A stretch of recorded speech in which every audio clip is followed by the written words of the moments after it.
Sunday special. Sunday special வந்து basmati mutton biryani. Basmati mutton biryani. ஆமா, basmati rice mutton biryani செய்றோம். மட்டன் பிரியாணி தான் இன்னைக்கு. சிக்கன் பிரியாணி மாத்தியாச்சு. சிக்கன் வந்து பாத்தீங்கன்னா கிரேவி செய்ய போறோம். ஸோ அதுக்கு முன்னாடி பாஸ்மதி ரைஸ் வந்து 1.5 கப் எடுத்துக்கிறேன். மட்டன் பிரியாணி சாப்பிடணும்னு நினைச்சிட்டே இருந்தேன். சீரக சம்பாவில் அதிகமாக சாப்பிடுவோம் மட்டன் பிரியாணி. ஸோ வந்து பாஸ்மதி ரைஸ் வந்து பார்த்தீங்கன்னா ரைஸ் வந்துட்டு 1.5 கப் எடுத்துருக்கேன்.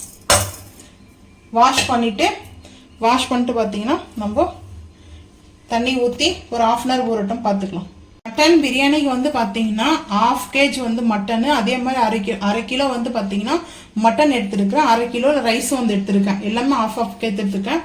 ஸோ வந்து பார்த்தீங்கன்னா மட்டன் நல்லா சூப்பராக இருக்குது. நல்லா வாஷ் பண்ணி வச்சுருக்கேன். உப்பு மஞ்சத்தூள் போட்டு வாஷ் பண்ணியிருக்கேன். மட்டனுக்கு தேவையான அளவுக்கு இப்போவே நம்ம வந்து மசாலா வந்து ஆட் பண்ணிக்கிறோம். நம்ம பிரியாணி மசாலா நான் வந்து பார்த்தீங்கன்னா ஒரு 2 ஸ்பூன், ஏன்னா மட்டன் பிரியாணி இல்லையா, ஸோ கொஞ்சம் கூட சேர்த்துக்கிறேன். ஒரு 2.25 ஸ்பூன். சின்ன ஸ்பூன் இது வந்து பார்த்தீங்கன்னா ரொம்ப சின்ன ஸ்பூன் வந்துட்டு, அதனால் பெரிய ஸ்பூன் வந்தால் ஒரே ஸ்பூன் எடுத்துக்கோங்க போதும். காஷ்மீரி மிளகாய் பவுடர் ஒரு 1/2 டீஸ்பூன் எடுத்துக்க போகிறேன். ஸோ வந்து பார்த்தீங்கன்னா 1/2 டீஸ்பூனுக்கு வந்து காஷ்மீரி மிளகாய் பவுடர். காரத்துக்கு உங்களுக்கு தேவையான அளவுக்கு இஞ்சி பூண்டு பேஸ்ட்டு 1 ஸ்பூன் நல்லா ஃபுல்லாக வந்து எடுத்துக்கிறேன். இப்போ வந்து இது வந்து ஒரு கொஞ்ச நேரம் வந்து அந்த மசாலாவில் அப்செட் பண்ணட்டும். ஸோ அதுக்கப்புறம் வந்து பார்த்தீங்கன்னா தயிர் வந்து சேர்த்துக்கிறேன். கர்டு வந்து க்ரீமியான டெக்ஸ்சரில் கர்டு. ஸோ சேர்த்தாச்சு. கல் உப்பு வந்து சேர்த்துக்கலாம். கல் உப்பு சேர்த்துட்டு மிக்ஸ் கொடுத்துக்கலாம். கல் உப்பு கொஞ்சமாக சேர்த்துட்டு வந்து பார்த்தீங்கன்னா இதுக்கும் மிக்ஸ் கொடுத்துக்கலாம். மட்டன் பிரியாணிக்கும் சேம் வந்து பார்த்தீங்கன்னா சிக்கன் பிரியாணிக்கும் அதே சேம் தான். ஆனால் வந்து இதில் கொஞ்சம் டிஃப்ரெண்ட் என்னன்னா, நம்ம வந்து இதை ஃபஸ்ட்டு மட்டனை வந்து நல்லா குக் பண்ண போகிறோம். ஸோ இப்போ இந்த நல்லா கொஞ்சம் ஒரு 1/2 hour வந்து ஒரு 1/4 மணி நேரம் வந்து 20 நிமிஷம் நல்லா வந்து மசாலாவில் மேக்னேட் பண்ணால் போதும். ஸோ அதுக்கப்புறம் வந்து பார்த்தீங்கன்னா செஞ்சுக்கலாம். ஏன்னா எனக்கு இப்போ போய் பசிக்க ஆரம்பிச்சிச்சு. ஸோ அதனாலே கொஞ்சம் வாய்ஸ் டல் ஆகிடுச்சு. மசாலா நல்லா வந்து பார்த்திங்கன்னா இந்த மாதிரி நம்ம ஹேண்ட் வச்சு தான் வந்து பார்த்திங்கன்னா லைட்டாக ப்ரெஸ் பண்ணி நம்ம அந்த மசாலாவை வந்து பார்த்திங்கன்னா இந்த மாதிரி ரெடி பண்ணிக்கணும். மட்டன் பிரியாணியானா அவ்வளோ டேஸ்ட் அல்டிமேட்டாக இருக்கும். சாப்பிட்றதுக்கு சூப்பராக இருக்கும். ஸோ இப்போ வந்து பார்த்திங்கன்னா கொஞ்சம் வந்து இதில் ஆயில் வந்து சேர்த்துக்கலாம். ஆயில் வந்து பார்த்திங்கன்னா கொஞ்சம் சேர்த்துக்கிறேன். ஏன்னா இந்த மட்டன் குக் ஆகும்போது ஒட்டாமல் வரும். ஸோ சீக்கிரமாகவும் குக் ஆகும். ஸோ அதுக்காக தான் ரீசன் வந்து பார்த்திங்கன்னா ஆயில் வந்து ஒரு டீஸ்பூனுக்கு அளவுக்கு சேர்த்துருக்கேன். 1 டீஸ்பூன் பெரிய டீஸ்பூன் இருக்கு இல்லையா, பெரிய டீஸ்பூன் அளவுக்கு ஆயில் வந்து சேர்த்துருக்கேன். ஸோ இப்போது நல்லா இது மேக்னேட் ஆகட்டும். ஸோ மட்டன் பிரியாணி உங்களுக்கு பிடிக்குமா? மட்டன் பிரியாணி பிடிக்குமா, சிக்கன் பிரியாணி பிடிக்குமா? ரெண்டுமே பிடிக்கும். ஸோ வந்து இது பார்த்தீங்கன்னா 1/2 hour நல்லா வந்து ஊறட்டும் பார்த்துக்கலாம் வாங்க. மட்டன் வந்து பார்த்தீங்கன்னா நம்ம ஒரு 3 விசில் வந்து வேக வச்சு எடுத்துக்கலாம். ஸோ வந்து நான் இதை அப்படியே சேர்த்துட்டு கொஞ்சமாக தண்ணி வந்து வைக்கிறேன். ஏன்னா நம்மளுக்கு தண்ணி சேர்க்கறதுக்கு வேணும் இல்லையா, அதனால் நான் வந்து இதிலே வந்து வாஷ் பண்ணி இதில் சேர்த்துக்கிறேன். இப்போ வந்து பார்த்தீங்கன்னா மட்டன் பிரியாணி செய்யறதுக்கு வந்து பார்த்தீங்கன்னா அடுப்பு ஆன் பண்ணி குக்கர் வச்சுருக்கேன். குக்கரில் வந்து ஆயில் வந்து சேர்த்துக்கிறேன். ஸோ ஆயில் வந்து சேர்த்தாச்சு. ஸோ இப்போ வந்து பார்த்தீங்கன்னா ஆயில் சேர்த்து முடிச்சுட்டு பட்டரை வந்து சேர்க்க போகிறேன். ஏன்னா எதுக்காகனா கீ முடிஞ்சிச்சு. ஸோ அதனால் பட்டரை சேர்த்துக்கலாம். பட்டர் சேர்த்தோம்னா நம்மளுக்கு வந்து நல்லா இருக்கும். ஸோ அந்த நெய் நம்ம கீ எப்படி சேர்க்கணும் அதே மாதிரி தான் வந்து பார்த்தீங்கன்னா பட்டர் நல்லா ஒரு 2 பீஸ் அளவுக்கு எடுத்துருக்கேன். பெரிய பீஸ் அளவுக்கு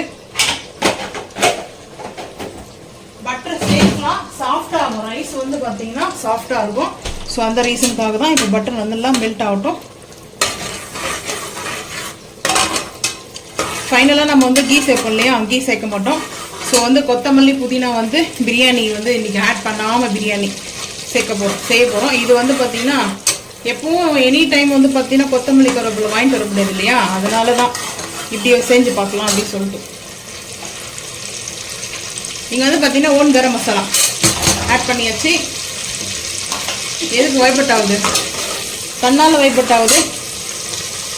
இது வந்து பார்த்திங்கன்னா வெங்காயம் வந்து சேர்த்துக்கலாம். பிரியாணிக்கு வந்து ஆனியன் கட் பண்ணி வச்சுருக்கிறேன். ஆனியனை வந்து ஆட் பண்ணிக்குவோம். வெங்காயம் கொஞ்சம் வதங்கும் போது கல் உப்பு சேர்த்துக்கலாம். கொஞ்சமாக சேர்த்துக்கிறேன். ஏன்னா சட்டுன்னு வந்து பார்த்திங்கன்னா நம்மளுக்கு ரெடி ஆகிடும். ஸோ அதனால தான் வந்து பார்த்திங்கன்னா இந்த வெங்காயம் நல்லா கொஞ்சம் வதங்கட்டும். வதங்கினதுக்கப்புறம் பார்த்துக்கலாம் வாங்க.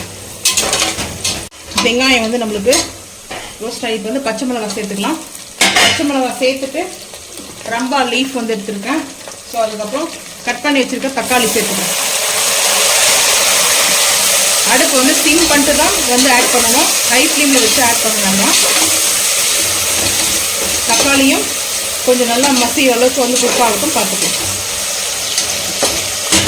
ஒரே ஒரு 1/4 டீஸ்பூனுக்கு வந்து இஞ்சி பூண்டு பேஸ்ட். எப்பவுமே நான் வந்து இந்த மசாலாவில் கொஞ்சம் சேர்ப்பேன். மட்டனில் சேர்த்து குக் பண்ணால் கூட பிரியாணிக்கு தாளிப்பில் கொஞ்சம் கொடுக்கணும், அப்போ தான் ஸ்மெல்லு வந்து நல்லாயிருக்கும். ஸோ வதங்கட்டும் பார்த்துக்கலாம். நீங்கள் வந்து பார்த்தீங்கன்னா நல்லா இந்த அளவுக்கு தக்காளி மசிஞ்சிற அளவுக்கு நம்ம வந்து ரெடி பண்ணிட்டோம்.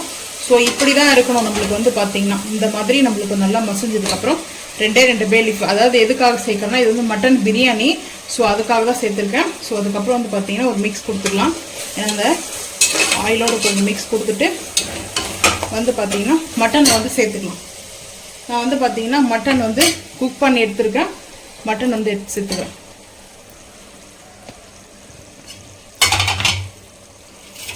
மட்டன் வந்து சேர்த்துட்டு இந்த மசாலாவோடு சேர்த்து, ஏன்னா நம்மளுக்கு அந்த மசாலாலாம் வந்து பார்த்திங்கன்னா அதிலே நான் வந்து வாட்டர், இப்போ நம்ம வந்து மட்டன் குக் பண்ணோம் இல்லையா, அந்த வாட்டரை வந்து சேர்த்துக்கிறேன்.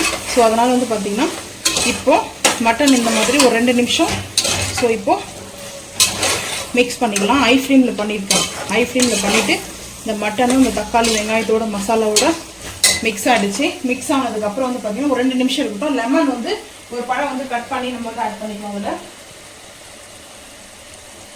ஒரு பழம் வந்து கட் பண்ணி ஜூஸாக எடுத்துக்கிறேன். ஸோ சேர்த்தாச்சு. ஒரு பழம் கட் பண்ணி எடுத்துருக்குறத சேர்த்துட்டு நல்லா அப்படி மிக்ஸ் பண்ணிக்கலாம். ஸோ அது நல்லா அந்த கொஞ்சம் புளிப்பு வந்து நல்லாயிருக்கும். ஸோ இப்போ இந்த மட்டனில் நம்ம வந்து ரைஸ், பாஸ்மதி ரைஸ் வந்து ஃபில்டர் பண்ணி எடுத்து வச்சுருக்கேன், சேர்த்துக்கலாம். 1.5 வாளி நான் எடுத்திருக்கேன்.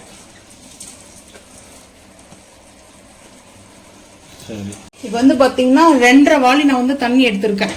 வந்து பார்த்தீங்கன்னா இந்த வாளியில் 2.5 வாளி நம்ம அந்த குக்கரில் இந்த தண்ணி வந்து பார்த்தீங்கன்னா ஒரு 3/4 கப்பு வந்துச்சு. மிச்சம் வந்து பார்த்தீங்கன்னா நான் நார்மல் வாட்டர் வந்து சேர்த்துருக்கேன். இந்த மசாலாலே இந்த மசாலா வந்து அந்த வாட்டரை எப்படி சேர்த்துக்கும், ஏன்னா இது வந்து மசாலா தான்.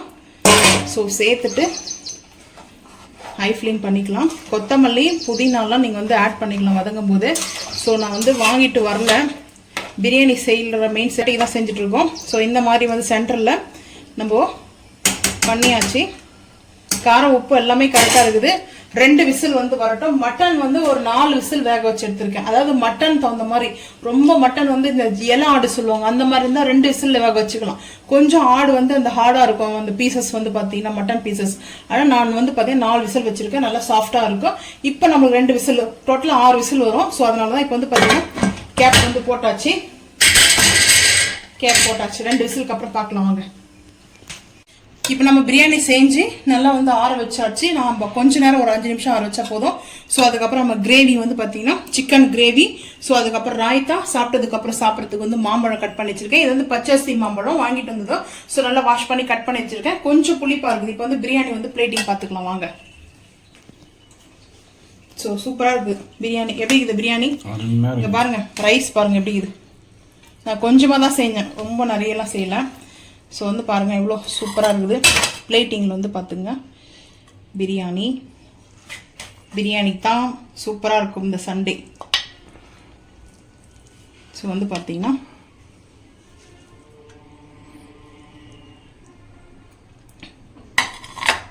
அதுக்கப்புறம் ராய்த்தா வந்து வச்சுக்கலாம்.